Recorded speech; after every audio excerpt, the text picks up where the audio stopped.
To Autumn is an ode by the English Romantic poet John Keats, written in 1819. It is the last of his six odes, which include Ode to a Nightingale and Ode on a Grecian Urn, which are some of the most studied and celebrated poems in the English language. The poem praises autumn, describing its abundance, harvest, and transition into winter, and uses intense, sensuous imagery to elevate the fleeting beauty of the moment. To Autumn is the last major work that Keats completed before his death in Rome in 1821, where the 25-year-old succumbed to tuberculosis. To Autumn, the season associated with mist and a general sense of calm abundance. You are an intimate friend of the sun, whose heat and light helps all these fruits and vegetables grow. You work closely with the sun to make lots of fruit grow on the vines that wrap around the roof edges of the farmhouses. You work to make so much fruit grow that it weighs down the branches of the mossy apple trees that grow outside the farmhouses together.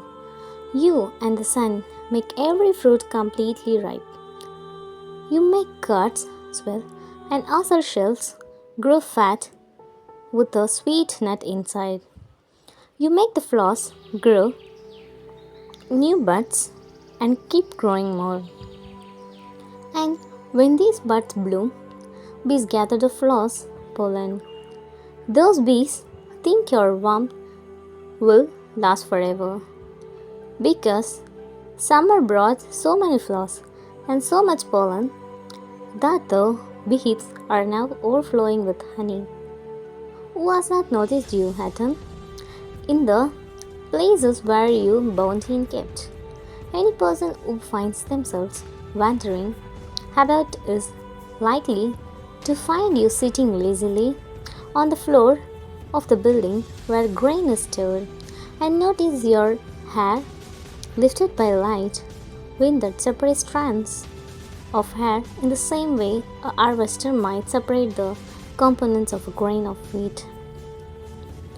Anyone might also find you asleep in the fields on an incompletely harvested crop row, fatigued because of the sleep-inducing aroma of the poppies.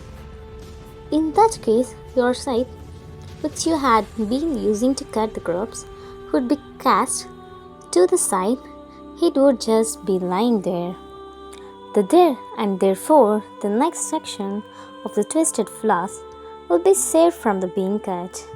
Sometimes, Autumn, you are like the agricultural laborer who picks up loose cuttings from the fields after the harvest, like this laborer who has to be observant.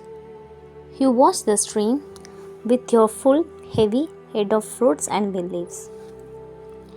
Other times, you patiently watch the machine that juices the apples for crime, noting how the juice and pulp slowly ooze out of the machine over the course of many hours. Where is the music, the characteristic spring? For example, birdsong. I repeat, where is it? Don't think about the spring and its typical music. You have your own music.